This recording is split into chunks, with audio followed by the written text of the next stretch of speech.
नमस्कार, स्वागत आहे आपलं कथाकुंज मराठी या आपल्या मराठी कथा चॅनलवर, जिथे तुम्ही पाहू शकता धार्मिक, ऐतिहासिक आणि प्रेरणादायी अशा मराठी कथा। मित्रमैत्रिणींनो, तुम्हाला माहीतच असेल की स्वामी विवेकानंद हे केवळ भारतातच नव्हे तर विदेशांतही आपल्या विद्वत्तेसाठी खूप लोकप्रिय होते। त्यांनी आपले संपूर्ण जीवन देशप्रेमासाठी आणि लोककल्याणासाठी अर्पण केले। स्वामी विवेकानंदांच्या जीवनामध्ये घडलेले अनेक लहान मोठे प्रसंग आपल्याला खूप महान अशी जीवनमूल्ये शिकवतात। आज आपण स्वामीजींच्या जीवनावर आधारित मौल्यवान संदेश देणारी अशीच एक कथा पाहणार आहोत। त्या कथेचं नाव आहे माकडे आणि स्वामी विवेकानंद। अतिशय प्रेरणादायी असलेली ही कथा तुम्हाला नक्कीच आवडेल, त्या व्हिडिओ शेवटपर्यंत नक्की पहा। कथेचा हा व्हिडिओ तुम्हाला आवडला तर व्हिडिओला लाईक करा, शेअर करा आणि अशा सुंदर कथांसाठी कथाकुंज मराठी हे आपल्या चॅनलला सबस्क्राईब करा। चला तर मग सुरुवात करूया आजच्या कथेला। एकेकाळची गोष्ट आहे, एकदा स्वामी विवेकानंद तीर्थयात्रेसाठी निघाले होते। अनेक तीर्थांचे दर्शन घेत घेत ते काशीला येऊन पोहोचले। तेथे काशी विश्वनाथाचे दर्शन घेण्यासाठी ते मंदिरात गेले। दर्शन घेऊन बाहेर आल्यावर त्यांना तेथे काही माकडे इकडे तिकडे फिरताना दिसले।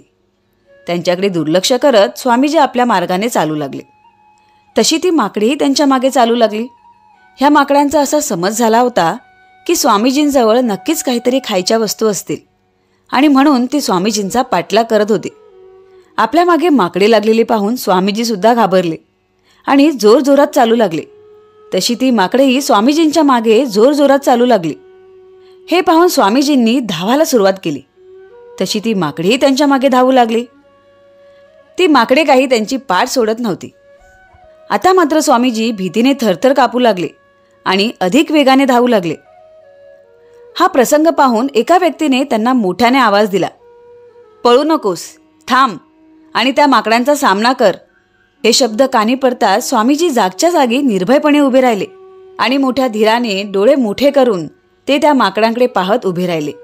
स्वामीजींचा बदललेला पावित्रा पाहून ती सर्व माकडे थोड्या वेळाने तिथून गपचूप निघून गेली। मित्रमैत्रिणींनो, या छोट्याशा घटनेवरून स्वामीजींना स्वतःलाच एक शिकवण मिळाली की संकटांना घाबरून आपण जेव्हा पळत सुटतो तेव्हा ती संकट अधिक वेगाने आपला पाठलाग करतात। पण जर आपण स्थिर राहून न डगमगता न घाबरता त्यांचा सामना केला तर ती संकट आपोआपच दूर होतात। माकडे पळून गेल्यानंतर स्वामीजी त्या व्यक्तींकडे गेले आणि म्हणाले, महाराज, तुमचे खूप खूप आभार। तुमच्यामुळे आज माकडांपासून माझी सुटका झाली आणि त्याचबरोबर कठीण परिस्थितीचा सामना कसा करायचा ह्याची मौल्यवान शिकवणही मिळाली। खरंच मी तुमचं सदैव ऋणी राहीन। मित्रमैत्रिणींनो, स्वामी विवेकानंदांच्या जीवनात घडलेल्या या छोट्याशा प्रसंगावरून आपल्याला ही महान शिकवण मिळते की जीवनात येणाऱ्या छोट्या मोठ्या आव्हानांना, संकटांना घाबरून न जाता त्यांचा सामना करून आपण त्यांना सहज तोंड देऊ शकतो। म्हणतात ना, भीत्यापाठी ब्रह्मराक्षस। तेव्हा घाबरू नका, पळू नका, निर्भय व्हा आणि सामना करा। तर अतिशय सुंदर, प्रेरणादायी अशी छोटीशी कथा तुम्हाला कशी वाटली ते कमेंट करून मला नक्की कळवा।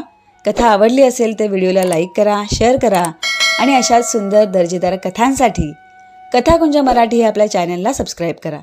पुन्हा भेटूच अशाच सुंदर कथेसह। तोपर्यंत धन्यवाद।